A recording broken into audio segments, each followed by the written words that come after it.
천하를 손에 넣었던 남자가 있었습니다. 그는 혼자서 100명의 적과 싸울 수 있었고 목소리만으로도 적군을 떨게 만들었습니다. 그런데 그는 졌습니다. 그것도 자신의 수하에 있던 평범한 장수 유방에게 패배하였습니다. 오늘은 역사상 가장 강했지만 가장 비극적으로 무너진 영웅 항우의 이야기를 해드리겠습니다. 항우는 어떤 사람이었나? 항우의 본명은 항적 자는 우였습니다. 지금으로부터 약 2200년 전 중국 초나라 귀족 가문에서 태어났습니다. 어렸을 때부터 숙부 항량은 아버지를 일찍 여인 조카 항우에 대한 애정이 남달랐습니다. 우리는 초나라의 귀족 명문가이고 훌륭한 장수의 후손이다. 집안과 선조의 명예를 더럽히지 않으려면 윗사람을 공경하고 항상 겸손하여야 한다. 숙부 항량은 틈만 나면 항우에게 교육시켰습니다. 그러나 글 공부는 금세 집어던졌고 검술도 하나만 배우면 됐다고 했습니다. 그는 숙부 항량에게 이렇게 말했다고 합니다. 글은 이름이나 쓸 줄 알면 충분합니다. 검술도 혼자서나 상대하는 기술이 아닌 만인을 상대하는 법을 배우겠습니다. 그는 처음부터 한 사람을 이기는 게 아니라 나라를 뒤집을 생각을 하고 있었습니다. 항우는 20살에 이르러 키가 8척이 넘었다고 합니다.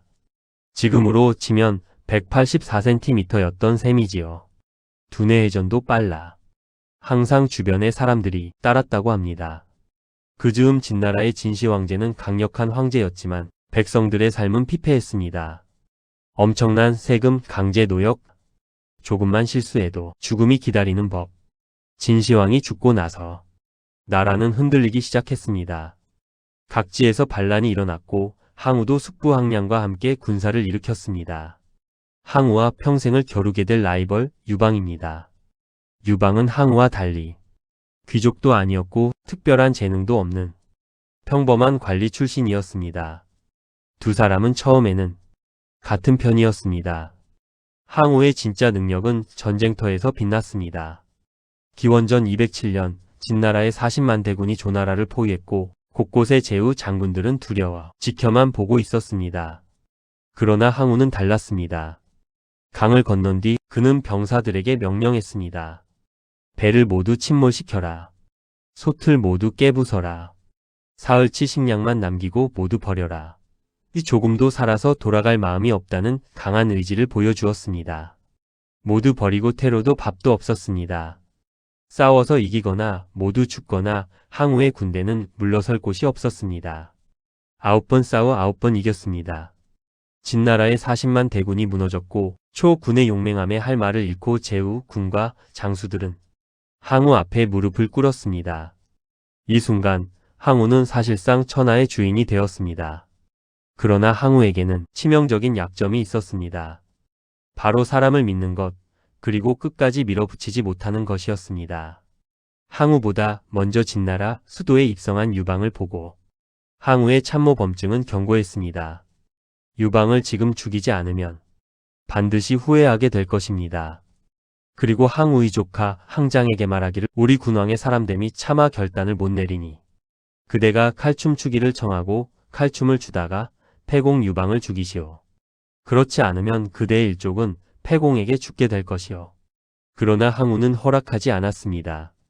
이를 눈치챈 유방의 참모 장량이 꽤 모든 일은 허사로 되고 맙니다.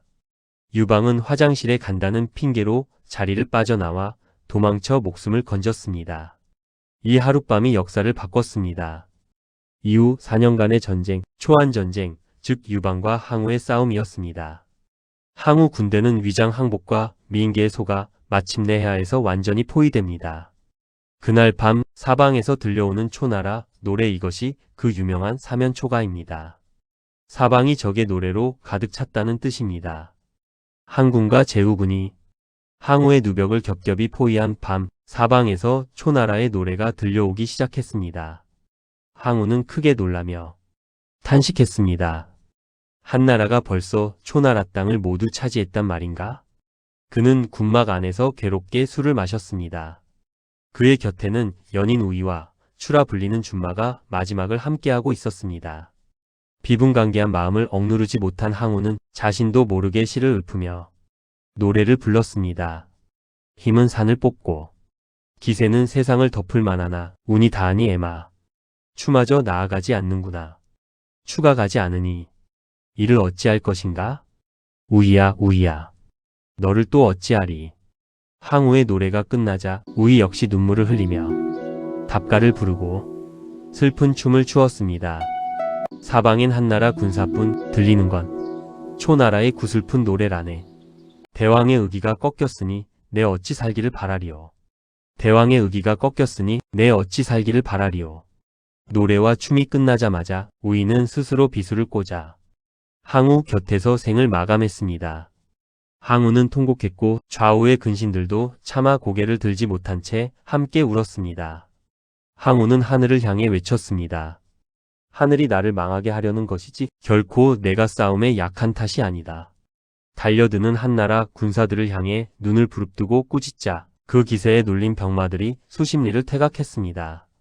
항우의 군사들은 모두 말에서 내려 무릎을 꿇고 마지막까지 주군의 용맹함에 경의를 표했습니다. 오강의 정장이 배를 준비하고 항우에게 말하기를 강동에서 잠시만 몸을 피해 있다가 후일을 도모하자고 말하니 항우가 말했습니다. 하늘이 이미 나를 버렸거늘 강동으로 돌아간들 무슨 소용이 있겠는가. 하늘이 나를 버리기로 하였다면 하늘의 뜻에 따라야지. 탄식하는 그의 결연한 의지 앞에 군사들은 더 이상 발길을 돌리라 권하지 못했습니다. 항우는 정장에게 오추마의 고삐를 넘겼습니다. 5년 동안 이 말을 타고 천하를 누비며 수많은 적을 베었네. 차마 이 영물까지 죽일 수는 없으니 그대가 데리고 가 잘 거두어 주게. 그것이 그의 마지막 명령이었습니다. 잠시 후 항군의 기마 대장 여마동을 마주한 항우가 물었습니다. 그대는 나의 옛 친구가 아니던가? 여마동은 고개를 숙인 채 얼어붙었습니다. 내 머리에 큰 현상금이 걸렸다 하니 그대에게 공을 세우게 해주겠네. 말을 마친 항우는 스스로 목을 찔러 자결했습니다. 천하를 호령하던 영웅 항우의 나이 고작 31살이었습니다. 숙부 항량을 따라 일어선 지 3년 만에 진나라를 무너뜨렸던 영웅. 역발산 기계의 항우는 그렇게 역사의 뒤안길로 사라졌습니다. 사마천은 이렇게 결론지었다. 항우를 패왕이라 봉했습니다. 항우가 우리에게 남긴 그것은 무엇이며 항우는 왜 졌을까요? 힘이 부족했던 게 아닙니다. 전략이 없었던 것도 아닙니다. 사람의 마음을 얻지 못했습니다. 이긴 뒤에도 간대하지 못했고 믿을 수 있는 사람을 곁에 두지 못했습니다. 그리고 결정적인 순간 끝까지 밀어붙이지 못했습니다. 반면 유방은 평범했지만 사람을 모으는 재주가 있었습니다. 사마천은 사기에서 항우를 봉기에 넣었습니다.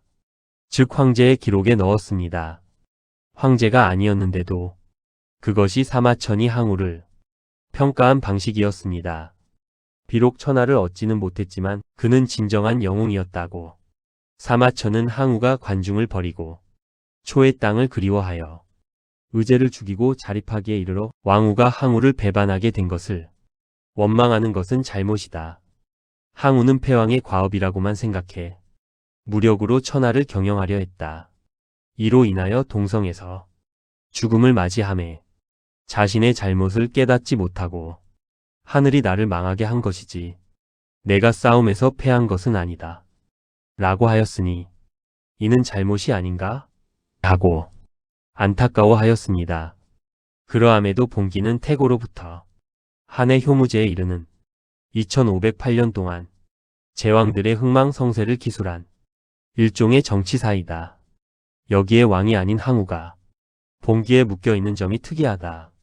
준비한 항우의 이야기는 여기까지입니다. 오늘 항우의 이야기 어떠셨나요? 좋으셨다면 구독과 좋아요 부탁드립니다. 다음 영상에서는 항우의 라이벌 유방 이야기로 찾아오겠습니다.